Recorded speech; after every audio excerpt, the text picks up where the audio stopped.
A long-term credible Tesla stock bull has just downgraded Tesla stock, cut the price target by about 20% because it is hard to get comfortable with near-term earnings.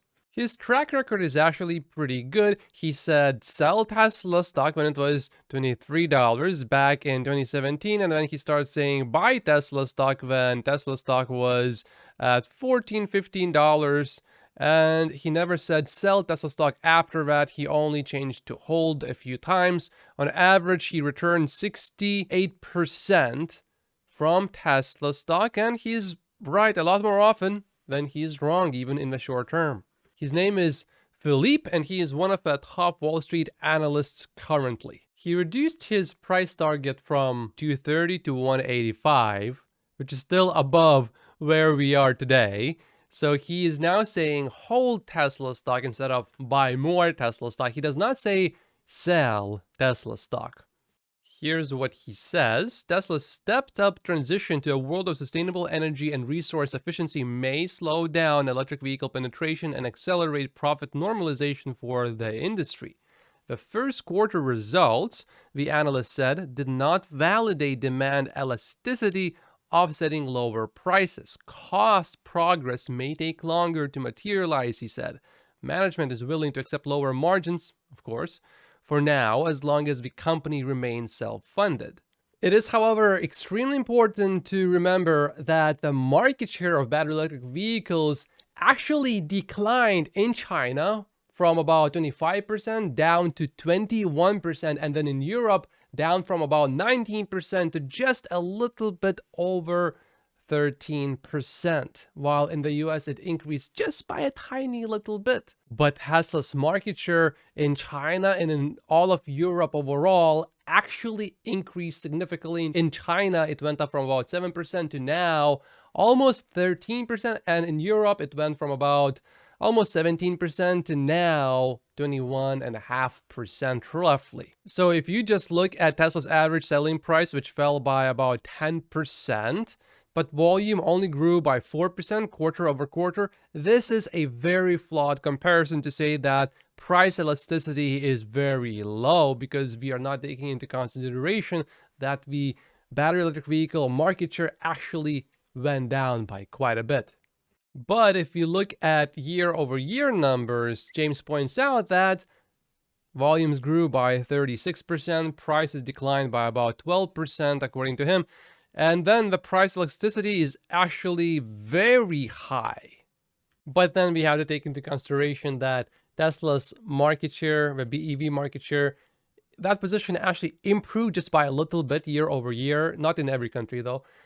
Although also the overall EV adoption has increased by a little bit as well year over year. So these we would also have to subtract, because naturally more people are buying EVs, and of course that is going to be a tailwind for Tesla. So that calculation is very messy, but I think this number is going to be closer to reality than just taking this number, which would suggest that there's no price elasticity at all almost. Another crucial point to really consider, if you compare Q4 numbers, a lot of these orders were delivered to customers that were in the backlog for quite a while. So just comparing the deliveries is not really accurate. We would have to compare the inflow of orders, which Tesla, of course, does not share with us, so we have to only guess. And according to Troy, we entered Q4 with about 300,000 vehicles in the backlog, but we finished the quarter with only 74,000 vehicles. So how can you say that there's no price elasticity? Because look at the order backlog now. It hasn't basically changed. So almost every single delivery in Q1 of this year had to be generated in Q1 for the most part, because the backlog is almost unchanged. It's not very significant. But in Q4, we took 200,000 vehicles, more than 200,000 vehicles out from the backlog, which means that Tesla only generated about 200,000 orders in Q4. But in Q1 of this year, Tesla actually generated about 450,000 orders because the backlog also increased by about 30,000. So add 30,000 to this number. In other words, Tesla had decreasing average selling prices of about 10.6%, but the order inflow more than doubled. I say that's pretty amazing, keeping in mind that Tesla's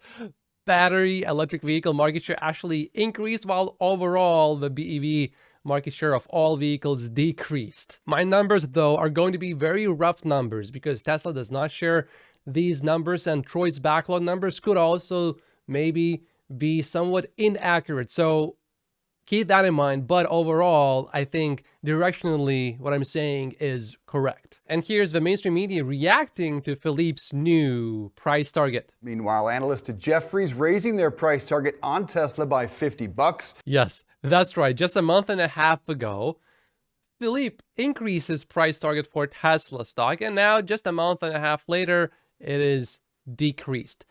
Whenever the stock goes up, the price targets also go up. Whenever the stock goes down, the price targets also go down. It just shows you how volatile and uncertain these price targets are in the short term. I mean, these are just guesses. But in the long term, you can be much more accurate if you just make a prediction long term, you stick with it, and then you reap your rewards. Big rewards.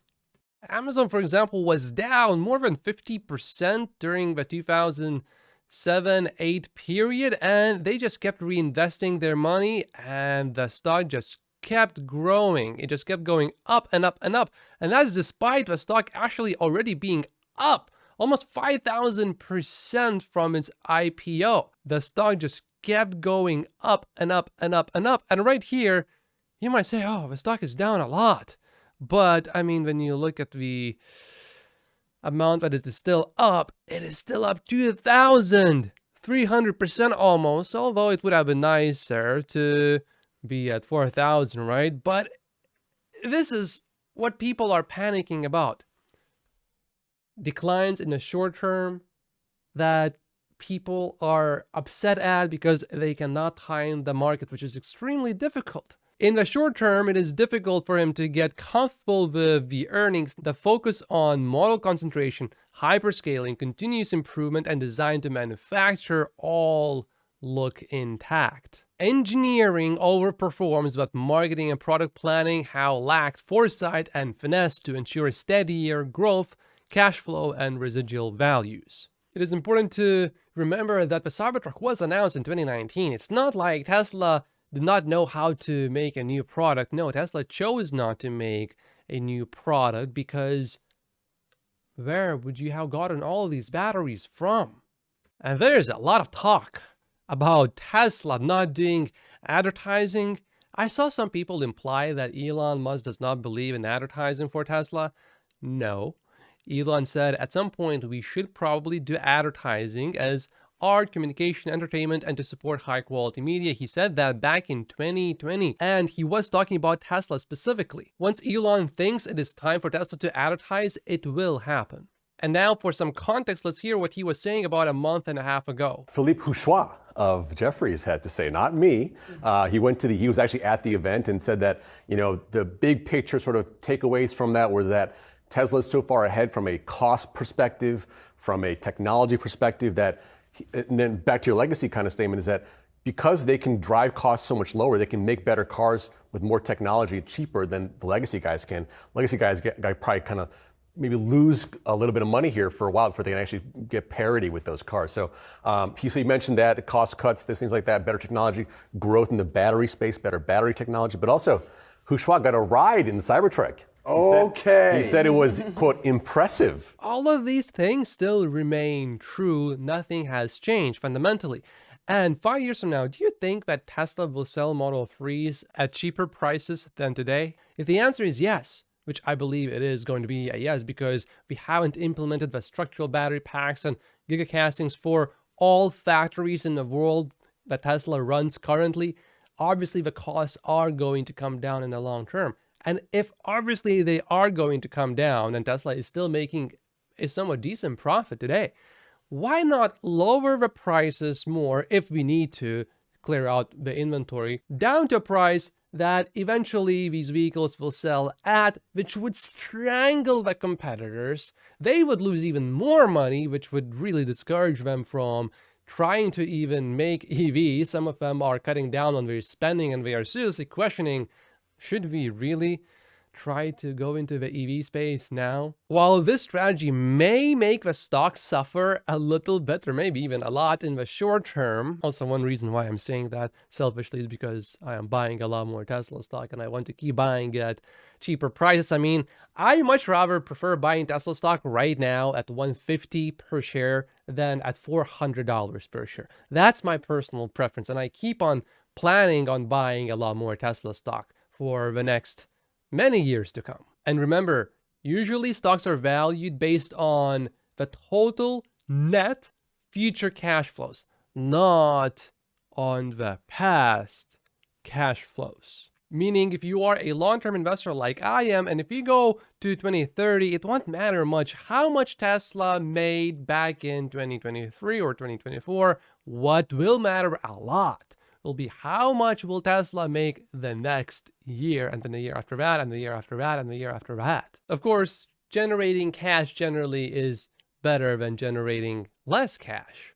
But in Tesla's case, generating less cash could be a more effective way to grow in the long term, because these price cuts are going to strangle all of the EV competitors. And in this video, I explain why Tesla board members are not buying more Tesla stock. My name is Matt Posius. Like and subscribe if you haven't yet, and I will see you in the next video. Thank you so much for watching.